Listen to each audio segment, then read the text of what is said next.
A little boy was not happy with being an angel for the Christmas pageant.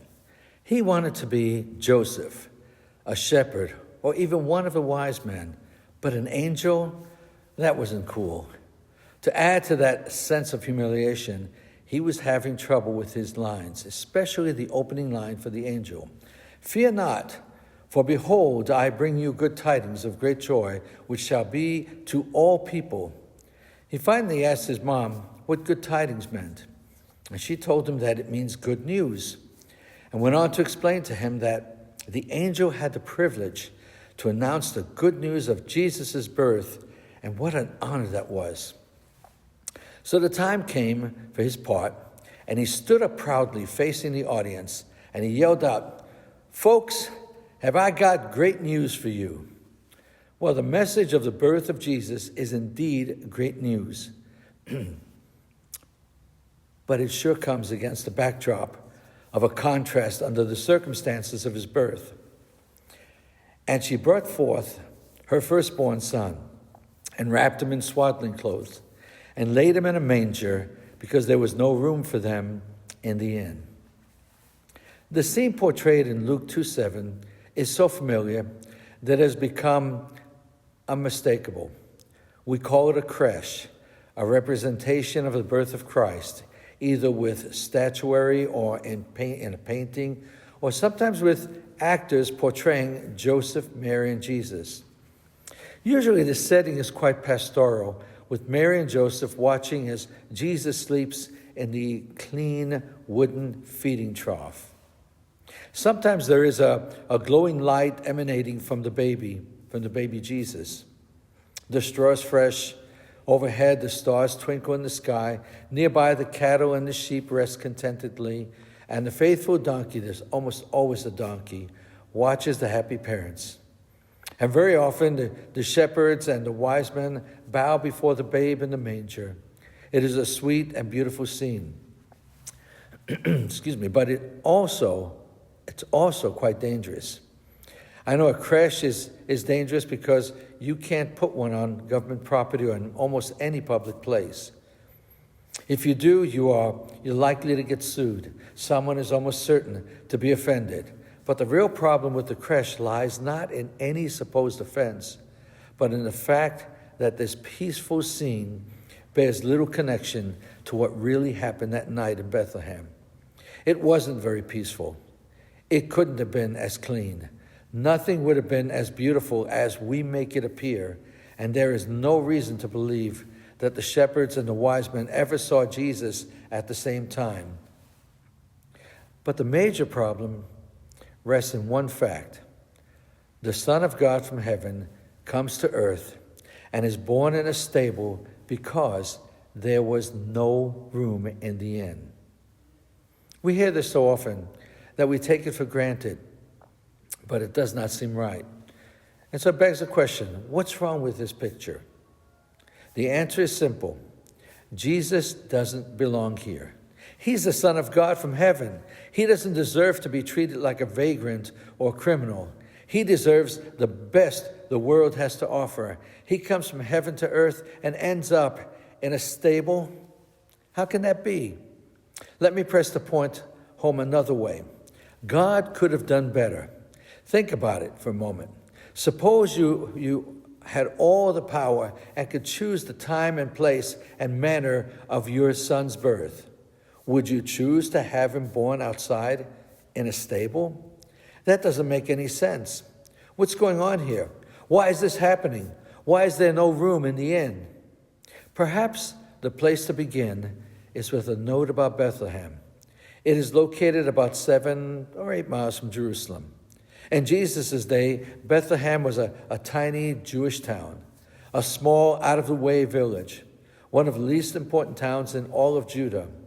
One writer called it a hamlet, meaning a quaint little village. A few shepherds lived there, some farmers, a few merchants, and that was about it.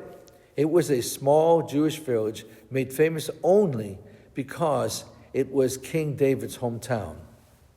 One part of the story involved a man named Caesar Augustus in faraway Rome who, prompted by God, because God is always in control, decreed that a census be taken so that taxes could be collected throughout the empire. The census required that all Jewish males go back to their ancestral hometowns to register. Since Joseph was descended from David, he had to return to Bethlehem.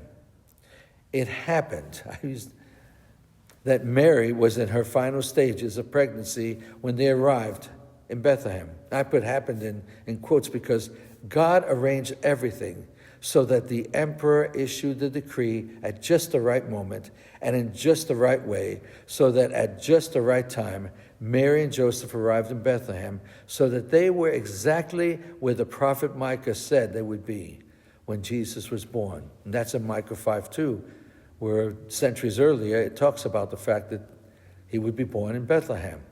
It all seemed to just happen, again, quotations, but what seemed to be by chance was actually the hand of God moving through history to accomplish his purposes.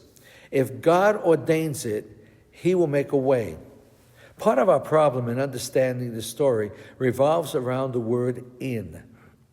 We are so immersed in American culture that we read the text this way: there was no room for them at the Bethlehem Holiday Inn, or they couldn't find a room at the Greater Jerusalem Hampton Inn, or the Ramada Inn, or the Sheraton, or the Hilton. We tend to think of a nice building near a freeway exit, 3 or 4 stories tall, with a nice parking lot, a large lobby, a pool, and a hot tub, a Coke machine on every floor with hot showers, cable TV, and data ports on the phone so we can surf the internet. To us, roughing it is what happens when the ice machine is broken. If you can, try to clear your head of those notions. In those days, travel was dirty, difficult, and dangerous. Creature comforts were hard to come by. Travelers needed safety and security from the robbers that could be found on every highway. An inn was simply a building where you could rest safely during the night. In order to properly understand what happened, it helps to know that Luke used 2 different words for inn when he wrote his gospel. One word refers to a small building dedicated to serving travelers. At one end of the building, you tied up your horses and donkeys. For a fee, the innkeeper allowed you to sleep on a rough mattress on the floor. He also kept the fire going and made provision for the animals. This is the word he uses for the story of the Good Samaritan in Luke 10. But when Luke told the story of Jesus' birth, he used a different word for inn in verse 7 that basically means a guest room. The animals would be kept in a stable that was often nothing more than a cave on the hillside with low rock walls to keep the animals from wandering away during the night. It was an inn such as this that had no room for Mary and Joseph and Jesus on that holy night in Bethlehem. Why were they turned away? No doubt they were full that night. Perhaps other descendants of David had come to Bethlehem to enroll for the census, and the innkeeper would not have known Joseph because he was from Nazareth. Perhaps because they were poor, they could not pay. And perhaps the innkeeper, seeing that Mary was very pregnant, he did not want to drive off the other customers. The only thing we know for certain is that there was no room for them. Everything else is just conjecture. And that brings me back to the major point.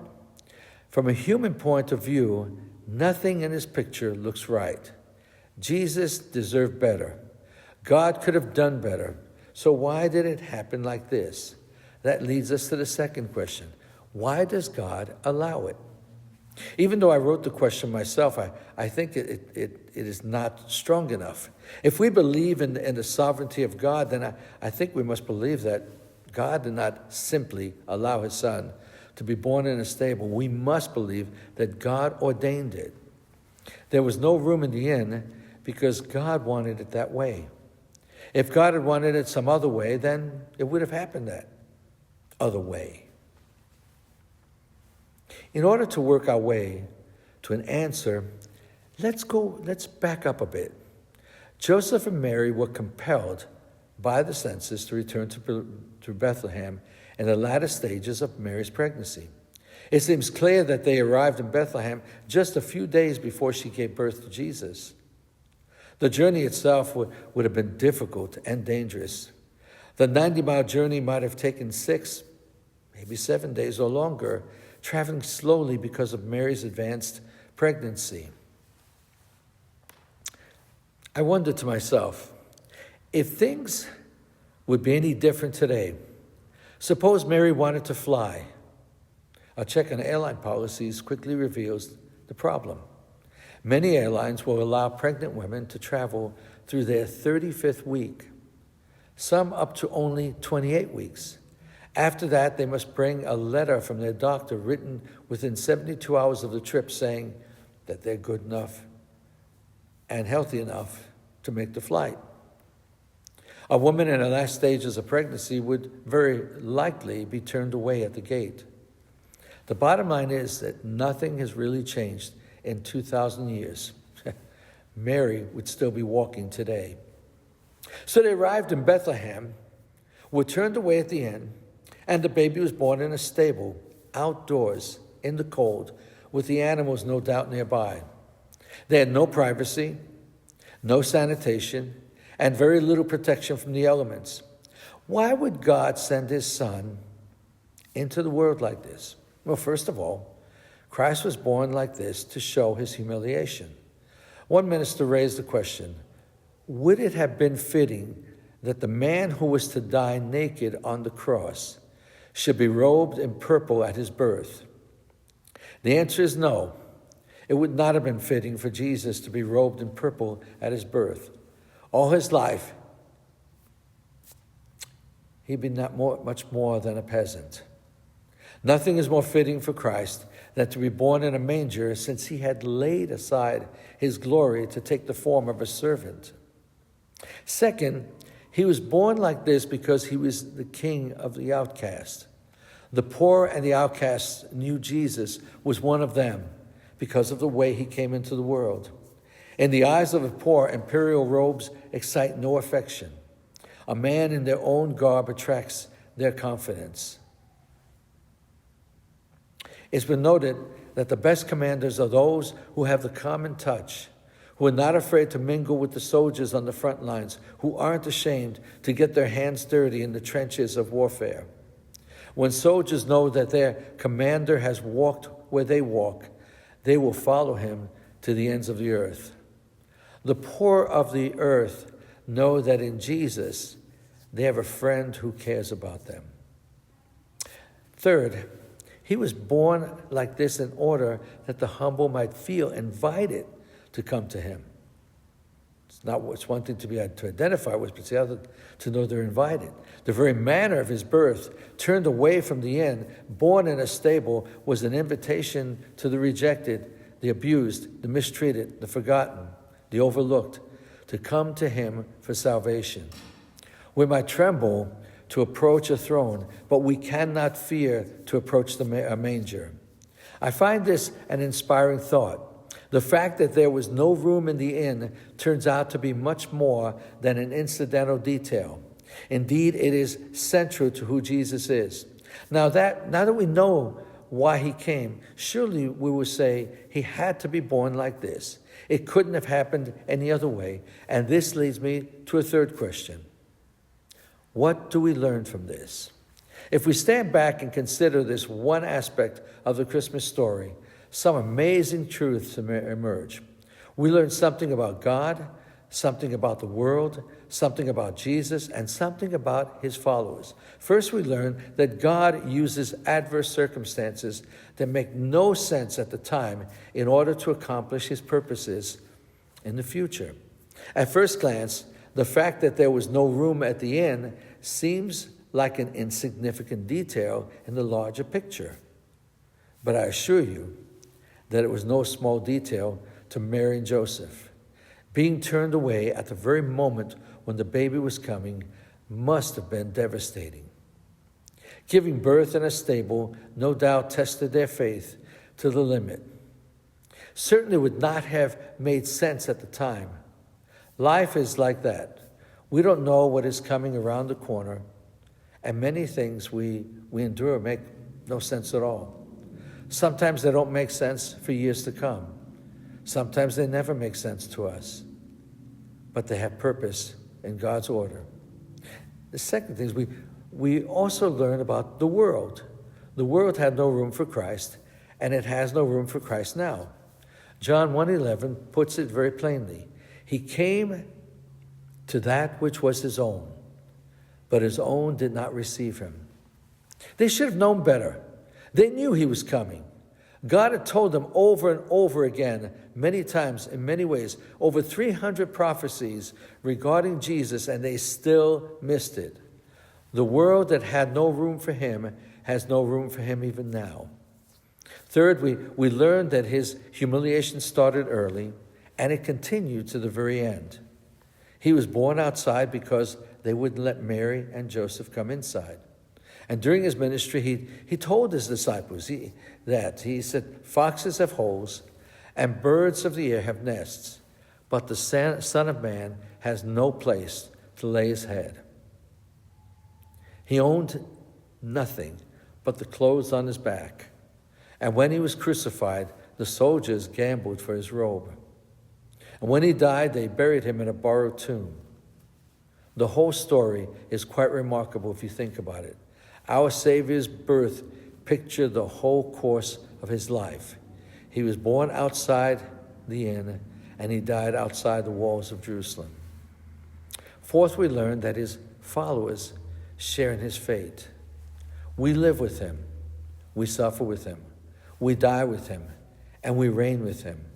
What happens to Jesus happens to his followers sooner or later. Just as there was no room for Jesus, there is no room for his followers either. There's an interesting detail that's often overlooked in Luke 2:7.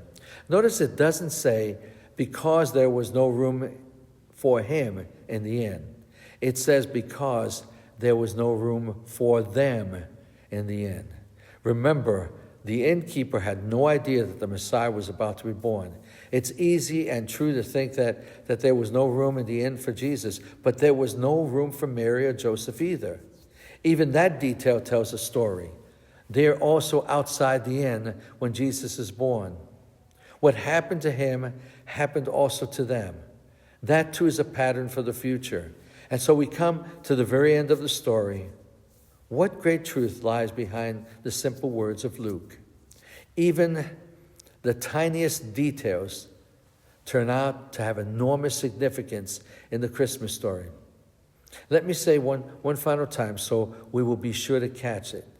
The no vacancy signs were there for our benefit. God could have made a room available. He could have created a hospital or a place in Bethlehem if he had so desired. The sequence of events that unfolded, the census, the long journey, no room at the end, no crib for a bed, the feeding trough, the swaddling clothes, all of it was planned by God, even though it all appeared to happen by chance. God willed there would be no room in the inn, not for the sake of Jesus, but for our sakes, that we might learn who Jesus is and why he came. Because there was no room in the inn, the final call is always individual. The world has no room for Jesus. Will you make room for him in your heart? The story is told of a little boy who was chosen to play the innkeeper in the annual children's Christmas play at his church. When the night came, all the children were in their places, nervously waiting for the play to begin. The girls were dressed as angels, the boys as shepherd, and the wise men. And while little girls talked and giggled, the boys poked each other with their shepherd staffs. The little boy chosen to play the innkeeper had only one line. And when Joseph knocked on the door, he was to open it and tell them there was no room in the inn. As the play began, parents and grandparents wondered how their children would do that night. They were excited. They were thrilled. They were intensely watching. Everything proceeded as planned. At last, the big moment came for the innkeeper. Joseph knocked on the door. The little boy opened it and saw Joseph and the very pregnant young girl.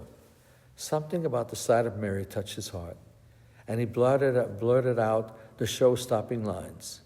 "There is no room left in the inn, but you can share my room."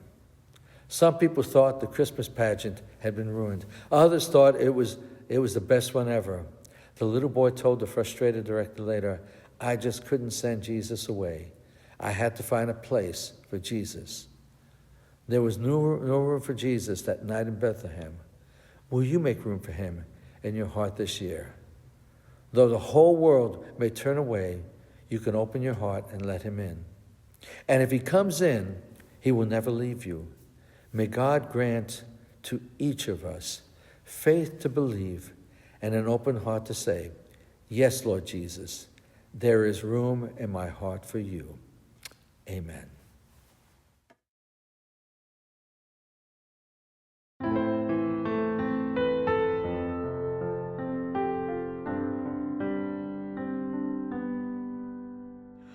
Hope is a star that shines in the night, leading us on till the morning is bright.